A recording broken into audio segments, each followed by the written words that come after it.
Nerine is an award-winning author who has been active in the publishing industry since 2007. She's proudly hybrid, with books published by traditional publishers, small presses, and self-published. As an editor, she works with authors from concept to the moment they press send, whether they choose to self-publish or work with a publisher. So, hi, Nerine, thank you very much for taking the time to chat to us today. I have a couple of questions to help people to get to know you a little bit better. And I'm going to start with the first and maybe the easiest one, which is what do you do at Now Novel? So I will look at your manuscript. I will obviously in the sections that we get, I will look at the structure. I will also look at the nuts and bolts of the technical stuff, get to know you a little bit. And if you get stuck during the week or the month and you go, Nerine, I don't know what I'm going to do with this, then I'll say, well, what's the problem? And then we'll talk about it. So it's basically like I'm a combination of pep talk cheerleader and your personal pet editor, if that makes sense. And then of course the other part of what I do is sometimes like I'll get a special job in, like Brendan will say, like Jordan will say, Nerine, we've got this guy, he's got this whole novel, please can you do an assessment, or please can you do a copy edit? Then we'll do that, and obviously it will take as long as it takes. And then the other thing that I do, which I'm actually really enjoying, is the panels on the Saturdays where we do Q&As. And also I think there's Wednesday sessions as well. Look, I've only been here since Feb, so I'm still quite new and shiny. But yeah, I enjoy those sessions because I get to talk my mouth off and people get to ask me questions. And I think because my mom was a teacher, I think there's a little part of me that grew up in the classroom when I was little, and it sort of rubbed off on me. So I kind of like doing this. It's weird. No, it's not. I mean, it's not weird at all. We find, and the writers find, that those kind of sessions are great because everybody has a different perspective, and writing is an art. So it's everybody's perspective is valid because it helps someone shape what their story should be, or how they should change it. Yeah. So you're a sci-fi and a fantasy writer, and as part of sci-fi and fantasy, there's a whole world building component to that. Do you have a specific world building tip, an important one that you'd like to share? Um, don't pull a Star Wars. So you don't have worlds that are all just one climate, like the desert planet of Tatooine or the one mega city that's a Coruscant. Just so get to know your world and spend some time thinking about how many continents you have, what sort of cultures you've got, where your people are, and try and sort of give it a ring of authenticity. So it helps if you're an author to have a passing interest in geography and biology and nature, so that you've actually sort of can create a world that feels lived in, that you don't have implausible things. I think if you look at like the maps that Tolkien drew, any geologist or geographer will look at that and go, oh my gosh, this man didn't know what he was doing. But if you are going to make a world, make sure that you've got an idea of sort of what time period you've got. It's basically just sort of think about how it all works. It's not something that's just sort of, it grows as the novel grows, let's put it that way. Yeah. And make it internally consistent. Like if you're going to have flying cars, think about what powers them. Are you using magic to power the cars, or is it actually some sort of fuel, anti-gravity? How does that work? Give it limitations. Make it so that everything that is magical has some sort of a cost attached to it. There's nothing I hate worse than people just click their fingers and boom, it happens. It's sort of like bleh. So yeah, I like things that have a cost, that feel real. You can do anything. You can get away with flying elephants even if you can find the rules. Yeah, and that makes sense. So the ecosystem, everything doesn't exist by itself. It's within the ecosystem. Yeah, no, for sure. So yeah, and I mean, like I often say to people, look, if you're not sure, write what you know. And the other thing with world building, I think for South African writers, a lot of us sort of struggle with writing books that are set in South Africa because people are so accustomed to reading books that are set in the States or books set in the UK. Because I mean, obviously, we're talking English medium here. And so I've often found that foreign readers struggle with South African settings. I've had books rejected because it wasn't recognizably African. And I'm like saying, dude, you don't even know South Africa. you know, it's like we don't live in mud huts here. And if we as Africans can get to know America through any Hollywood productions or the media that comes from the States or from anywhere else, you know, people have to actually sort of put Yeah. quid pro quo, so to speak, you know. So, and I think that's also sort of a reason why a lot of South African writers, when they get to a certain stage, in my experience, I've spoken to people, they tend to start writing books set in the States or set in the UK, which I think is actually quite tragic because, you know, a lot of us don't ever get to set foot there. And But I mean, yeah, I think the exception to that rule is Damon Galgut won the Booker Prize last year for a, a very evocatively South African written book. yeah, which I still haven't read. I I got it for Christmas. It was actually I was surprised at how much the twang comes through. But yes, Nerine. So you've written for both YA and for adult audiences. Do you know when you start a project where you'll be directing it, or how does that process work? It's a very good question. It all depends on how the book is marketed and who the publisher is and whether I'm self-publishing or someone else is taking it over. Um, my book, Sing Down the Stars, that one, I wrote it primarily for middle grade market. So we're talking readers of about 12 to 14. But it was written specifically when the Sanlam Prize, when there was the call for submissions came up. So I sat down and I said, well, I am writing this novel for the Sanlam Prize. What am I going to write? So I thought, well, I've got a young protagonist. She's 12 years old. These are all the things that's going to happen to her, and go, you know. So obviously you take in consideration that you're not going to have any explicit sex scenes. Yeah. No. You're not going to be very, very visceral when it comes to violence. Although my book does have, I don't shy away from uncomfortable situations because I do think that kids of about 12 or even 8 are a lot more adult than people give them credit for. Your really hardcore kids that are reading are already reading out of the adult section at about 8 or 9. I know I was one of them. A lot of my friends were already borrowing their mom's library cards. So and I find it incredibly patronizing when adults assume that children need to be talked down to or they need to be coddled. So I know that there are people going to be disagreeing with me, but that's just my opinion. I think that's probably why my book did so well, was the fact that I didn't coddle my readers. And by not, Do you do something in terms, I mean, do you patronize or do you do anything in terms of the vocabulary that you use, or do you try and use a lower vocabulary, less long words? no. Okay. I don't coddle my readers. Look, obviously, I'm not going to use big words like coruscating or susurrus or, Yeah. you know, fancy schmancy, but that your average Joe public won't understand, because I can tell you now there are a lot of adults who look at me like, "What did you just say?" Yeah. So, if I look at the writers that captivated me at that age, it would be people like Anne McCaffrey, who wrote Dragon Riders of Pern. Gosh, I was already hitting books like Kate Elliott and C.J. Cherry, and the problem with reading those books is that they're actually like quite severely up my behind beyond a teenager's pay grade. But the funny thing is, teenagers that do read above their pay grade, coming back to the books later, often, as I'm finding now, because I'm revisiting a lot of the books that I read when I was younger, and I'm going, I did not get that on that read through. So when I'm writing, I write for two people. Actually, I write for three people. Firstly, I write for myself because I love stories with young people who go out and they discover things and they find them, they have their life changing moment to establish themselves. That's for one.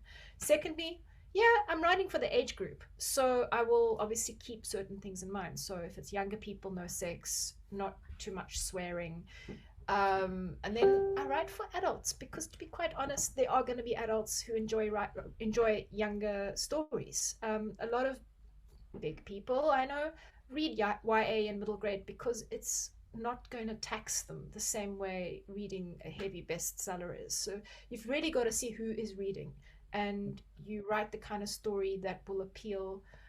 Interestingly enough, my mom, she's 87 this year, and she's a bit odd like I am. And she is a big fan of hermeneutica. So she will read a newspaper article, she'll hear something on the radio, and someone will say something profound, and she'll grab a notebook and she'll just write down what the person said and where she heard it. And she's basically now onto 5 notebooks, which she says, when I die, you're going to get all my notebooks. And I've got 5 of them now. I'm like, okay. But then I realize I do exactly the same thing. And my mom, who does not read sci-fi and she doesn't read fantasy, she doesn't get it, she doesn't know all the tropes, she read my book and she says, I just wanted to tell you that you write really well. And I got so much out of your book. And I wrote down so many things. And your book was really, really, really deep. I'm like going, okay. Well, you've arrived. That's the best publishing feedback I think you could get. Yeah. So, and really, you've got to be able to write a story that will appeal to different people for different reasons. And you will always get readers who will get something completely different from the book that you thought you were putting in. Like for me, my mom got a lot of life wisdom from the book. Yeah. And I didn't actually set out to do that, to be quite honest. But I think a lot of the stuff is sort of subliminal that goes on behind. I'm not even conscious of doing it. But I like putting in little pivy realizations, and to have people recognize it and gain something from the writing in that degree is incredibly validating. Yeah, I'm sure. Yeah. So I mean, in terms of sci-fi and fantasy, you've read a lot, you've written a lot, and you've coached people and helped people to write it. What are the most frequent mistakes people make, and how can they, even before they make those mistakes, how can they course correct? Everyone's gonna make different mistakes. I think the most common mistakes that I come across with really new writers, and I'm talking about people who are like they've read Twilight and now suddenly think they're South Africa's version of Stephanie Meyer, or their first introduction to reading is a book that suddenly became incredibly popular. Like I can imagine now we're going to see a lot more sci-fi because of Dune and set on desert planets, and it's obviously not helped by Star Wars with Kenobi. And I've also seen sort of like something will become popular, and then I will get a book and I'm like thinking, there's some of the Mandalorian in here, and there's a little bit of Guardians of the Galaxy. I know what you've been watching. And then I'll go to the writer and I say to him, yeah, so how's the Mandalorian? He says, oh, I loved it. I wrote the book after I watched it. I'm like, yeah. Gotcha. So the problem with that is people get very, very, very excited about something, but then they've got no actual experience with reading. They might have read books at high school, but now they're playing with it for the first time, and they really make all the newbie errors. So you've got head hopping and, excuse me. Speaking of head hopping. We've got a puppy here. So we'll look at head hopping. Head hopping's a big one.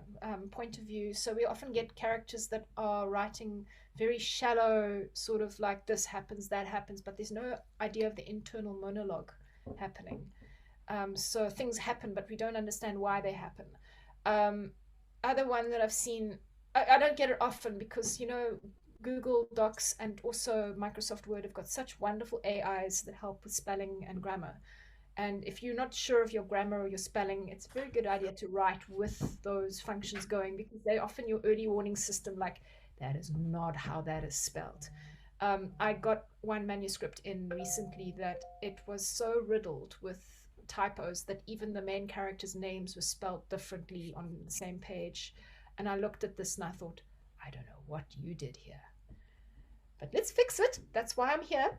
Yes. So yeah, I will see a whole lot of a gamut of errors, but I think the big thing that I say to a lot of my writers, and I think this is what I like, is when I read a manuscript, I get an idea of where they are.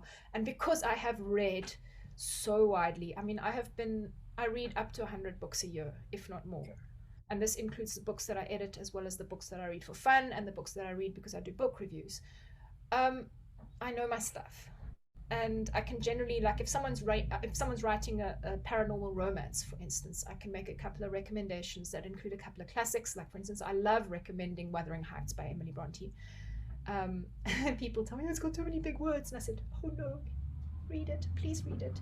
And then I might also recommend a couple of contemporary ones. And the whole reason why I say to people, if you are writing a particular genre and you are writing a particular kind of story, try to find the books that are similar to what you're writing and read them so that you don't accidentally reinvent the wheel. Or if you are going to have themes that have happened, that you can subvert them and change them slightly. Like I had one case quite a few years ago where the gentleman was adamant that he was not writing sci-fi, but he was writing a book about Mars colonization.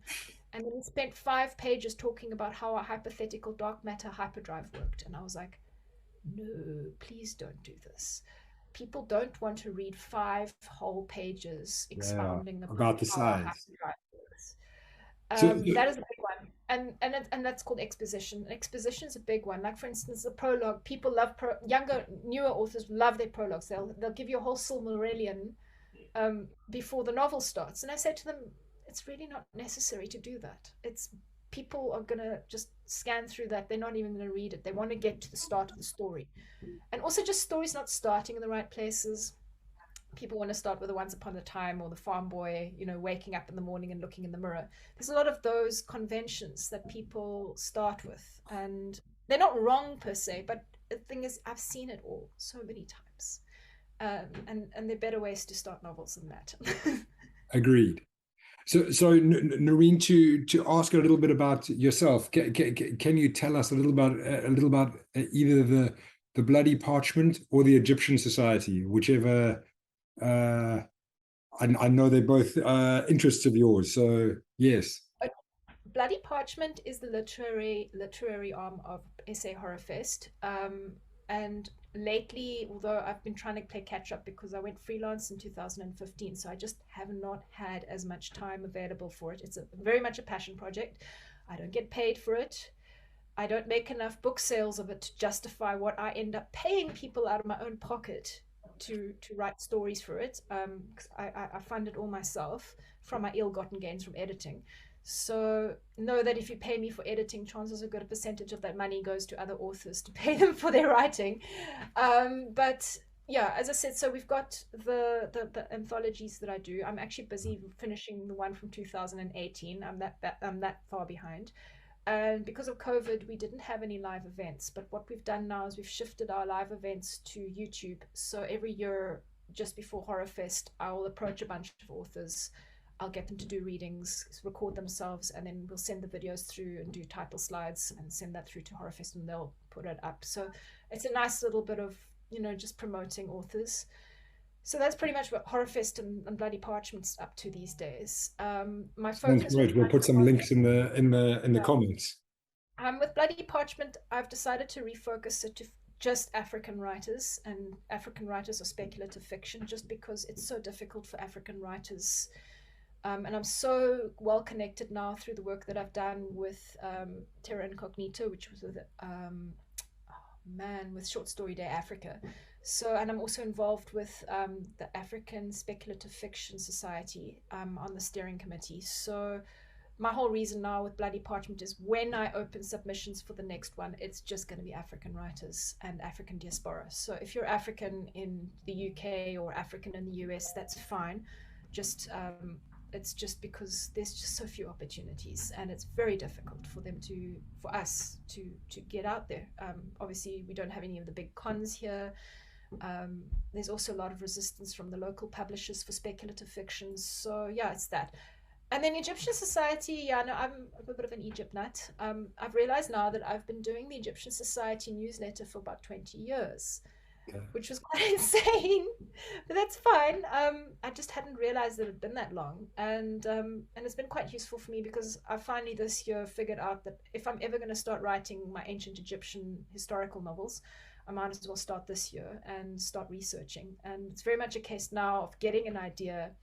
I found other books that are written, other fiction that was written more or less at the same time. So now I'm at that stage of preparing where I'm reading the other source material and reading the other books that are set during that time period, so that I don't accidentally reinvent the wheel, if you know what I mean. So yeah, that's very exciting and it's a lot of fun. But the problem with Egypt is the more you learn, the less you know. Okay, I'm sure it's there's a lot of interesting things that keep on getting uncovered, and yes. Yeah, it's and the one thing that as a big Egypt sort of amateur Egyptologist, which I suppose I am, the big thing that frustrates me no end is when I'm reading books or I'm watching a film or watching a TV series that's set in ancient Egypt, or they're using ancient Egyptian styling. And my background in graphic design and arts means that I've got a very good eye for when people are getting it wrong. And it's like, that was Ptolemaic, what's it doing in the Old Kingdom? I'm like that. I'm that person. So it's like the reason why I've absolutely refused to watch the new Mummy movie, which has got Tom Cruise in it. Not just the fact that I despise Tom Cruise, but I had one look at the Mummy case and I absolutely refused to watch it. And I recently tried to watch a 3-part miniseries that was brought up by BBC about the life of King Tut. And not even little inconsistencies, the fact that they cast all the Mitanni as African people when the Mitanni were actually Middle Eastern, Proto-Persian, and then the styling was just wrong. And in reality, King Tut had a club foot and he had to walk with a cane, and they had this beautiful Indian gentleman, and I'm like thinking, you're not even Middle Eastern. And your wife is also this beautiful Indian lady. She's wonderful. She's lovely. She can act, but she does not look Egyptian. Yes. So I get all worked up about that. And then, of course, they had Ben Kingsley as Vizier I. And, there's a whole lot of complications there with whitewashing. And I know he did a really good Gandhi back in the day, but times have changed. There are Egyptian and Middle Eastern actors who would have been more appropriate. So I'm watching all of this and I can just feel the steam boiling out of my ears. And then I just did not finish it because it was just too much for me. So yeah. That's probably safer. So Nerine, thank you very much for giving us some insights into your practice and giving us some insights into you and your background. We look forward to seeing more of you on all of our channels, on our Q&As, helping coach people, etc. Thank you. Cool.